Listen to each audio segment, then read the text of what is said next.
دوستو سنیے اور سمجھنے کی کوشش کریں۔ جس گھر کے بچے آپ کو عزت نہ دے تو سمجھ جائے کہ آپ کی غیر موجودگی میں اس گھر کے بڑے آپ کا ذکر اچھے الفاظ میں نہیں کرتے۔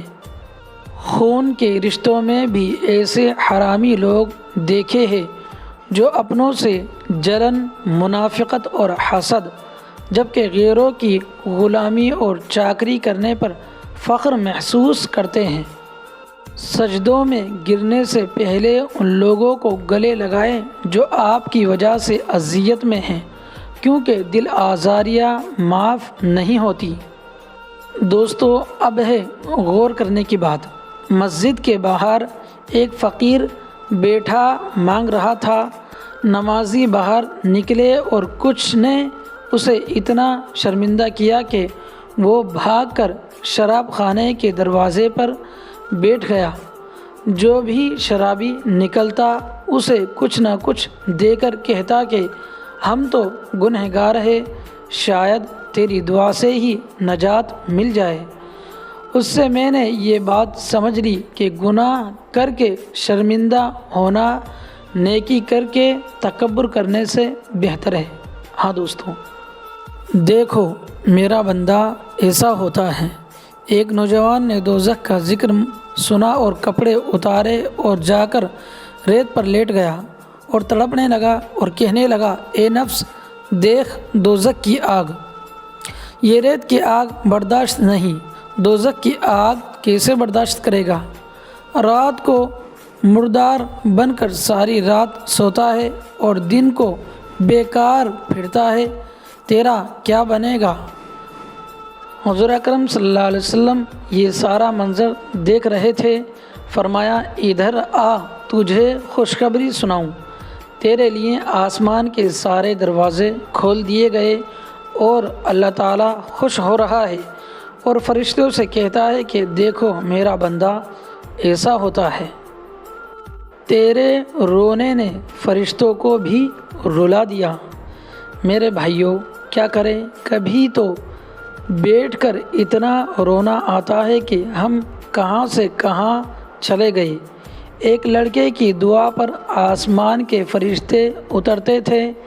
ایک نوجوان صحابی رضی اللہ تعالیٰ عنہ اپنے گھر میں نماز پڑھ رہے تھے۔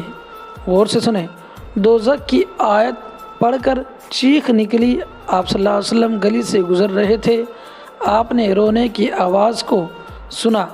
مسجد میں وہ صحابی رضی اللہ عنہ جب نماز پڑھنے کے لیے آئے تو آپ صلی اللہ علیہ وسلم نے فرمایا، ارے اللہ کے بندے، اے اللہ کے بندے، آج تیرے رونے نے آسمان کے بے شمار فرشتوں کو رلا دیا۔ ایسے جوان تھے جن کے رونے پر فرشتے رویا کرتے تھے۔ انسان بھی کتنا عجیب ہے، دعا کے وقت سمجھتا ہے اللہ بہت قریب ہے اور گناہ کے وقت سمجھتا ہے اللہ تعالیٰ دور ہے۔ دوستو ضروری نہیں کچھ غلط کرنے سے ہی دکھ ملے، غالب حد سے زیادہ اچھا ہونے کی بھی قیمت چکانی پڑتی ہے۔ دوستو کسی کا بھلا نہ ہو سکے تو برا کرنے کی کوشش بھی نہ کرو۔ دنیا کمزور ہے لیکن دنیا بنانے والا نہیں۔ کسی کو ذلیل کرنے سے پہلے خود ذلیل ہونے کے لیے تیار رہیں، کیونکہ اللہ کا ترازو صرف انصاف تولتا ہے۔ ایسے لوگ کبھی کامیاب نہیں ہوتے۔ دوستو ایسے لوگ کبھی کامیاب نہیں ہوتے جو ایک دوسرے کی جڑیں کاٹنے میں مصروف ہوتے ہیں اور حسد کی آگ میں جلنا ان کی مقدر ہوتا ہے ان کا۔ بہترین لوگ بہترین نیت رکھتے ہیں، جس کی وجہ سے اللہ تعالیٰ ان کے تمام کاموں کو سنوار دیتا ہے، اور جس کام کو رب سنوار دے اسے کوئی بگاڑ نہیں سکتا۔ دوستو سنیے غور سے، مسلمان ایسے بھی تھے۔ ایک گاہک ایک کپڑے کی دکان پر گیا۔ غور سے سنیں اس قصے کو۔ ایک گاہک ایک کپڑے کی دکان پر گیا اور کپڑے کی کوئی قسم طلب کی تو دکاندار نے کہا کہ یہ قسم موجود تو ہے لیکن میں نے ابھی نہیں بیچنی، آپ سامنے والی دکان سے لے لیں، ان کے پاس بھی یہی کپڑا اسی کوالٹی میں موجود ہے۔ گاہک نے دوسری دکان سے کپڑا تو خرید لیا لیکن دل میں خیال آیا کہ میں پہلے دکاندار سے پوچھوں وہ کپڑا کیوں نہیں فروخت کر رہا ہے۔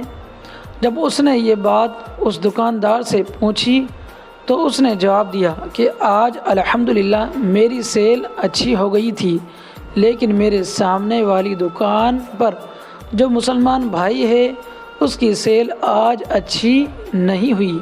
میں نے آپ کو کپڑا دینے سے اس لیے انکار کیا کہ آپ ان سے کپڑا خرید لیں تو ان کی بھی روزی کا سبب بن جائے گا۔ دوستو، زندگی میں انسان کو بہت کچھ سیکھنے کو ملتا ہے۔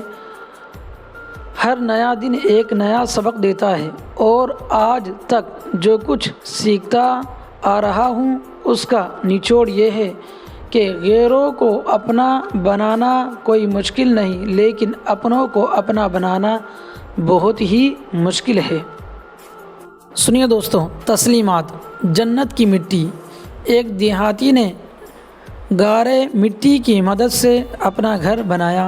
غور سے سنیں، گھر میں اس نے چھوٹی سے 7 مصلوں کی مسجد بھی بنائی کیونکہ اس کے ساتھ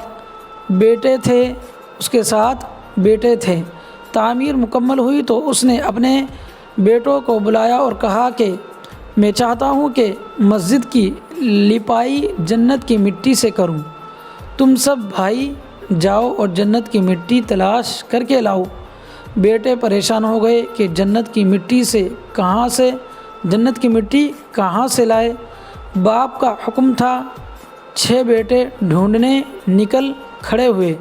جب سب سے چھوٹا اور 7واں بیٹا بیمار تھا، گھر پر ہی رہا۔ بھائی شام کو تھکے ہارے خالی ہاتھ گھر لوٹے تو کیا دیکھتے ہیں، چھوٹا بھائی بوری میں مٹی بھر کے بیٹھا ہے۔ باپ نے پوچھا، بیٹے گھر بیٹھے تجھے جنت کی مٹی کہاں سے مل گئی؟ بیٹے نے کہا، سارا دن ماں کے پیچھے پیچھے پھرتا رہا، جہاں جہاں وہ قدم رکھتی تھی وہاں سے مٹی اٹھا کر جمع کرتا رہا، یہ وہی مٹی ہے۔ اللہ پاک ہم سب کو کہنے سننے زیادہ عمل کی توفیق عطا فرمائے اور جو غلطیاں کوتاہیاں ہوئی ہو پڑھنے میں انہیں معاف فرمائے، آمین یا رب العالمین۔ آخر دعوانا ان الحمدللہ رب العالمین۔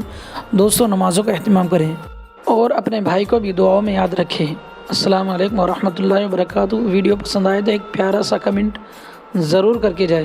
شکریہ۔